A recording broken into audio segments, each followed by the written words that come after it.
بعد با موفقیت گذاشتن از کمیسیای تیبی، برادران فردوس و قربانعلی عبدالحق‌ها صبح بروقت با کمیساریات حربی ноҳияи восеъ برای سفربرشوی به صف قوه‌های مسلح جمهوری تاجیکستان حاضر شدند. نوازکارانро والدان با خرسندی گسل می‌نمایند. ما امروز فرزندان را آوردیم به اختیار خود، اینم میروند خدمت پدر در وطن. به هر فرزند این قرض است، خدمت پدر و مادر، خدمت وطن، خدمت ملت. باید که قرض خودشان ادا کنند. خیلی ما از خدای تعالی تنیسیت وقتی خوشی ها را طلب داریم که ساق سلامت بابرمان خدمت کنند، ساق سلامت به پیش پدر و مادرشان برگردند. روز اولی دعوت تیرماهی ҷавонписарон به صف قوه‌های مسلح جمهوری تاجیکستان در ноҳияи восеъ ana همین طور با تنتنه شروع گردید.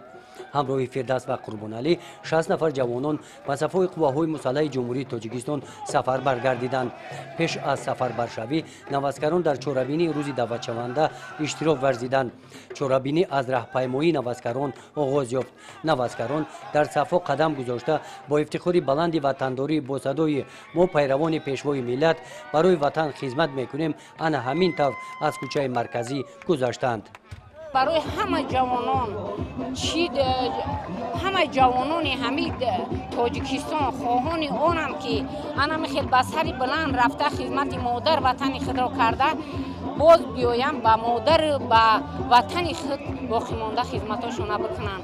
همه وقت ما دعاگوی همه خیلی فرزندا و همه خیلی جوانان هستیم. در جامعه تنتنوی بخشیده به روز даъватшаванда جانشین رئیس ноҳияи восеъ صبور سلطانزاده برآمد نموده ذکر نمودند که جوانان مایه افتخار و سربلندی تاجیکستان عزیز می باشند. تطبیق سیاست دولتی اوید به دستگیری جوانان نقش نظررس بازید.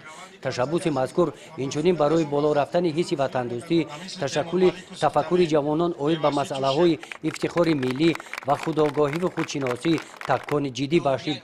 همین است که روز اولی دعوت تیرماهی از ноҳияи восеъ 60 نفر اختیاریان برای ادای قرض شهروندی خود در نزد وطن مادر به خدمت حربی سفربر می‌گردند. در قسمت فرهنگی چورابینی کارمندان بخش فرهنگی ноҳия با سرود و ترانه‌های وطندوستانه نزد نوازکاران برآمد نموده خاطر آنها را باز هم بالیده گردانیدند.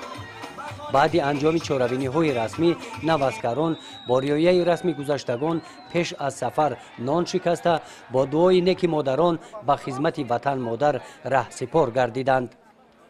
گزارش خواجه نظریف خدای نظر ظهوروف از ноҳияи восеъ برای برنامه اطلاعاتی نوید.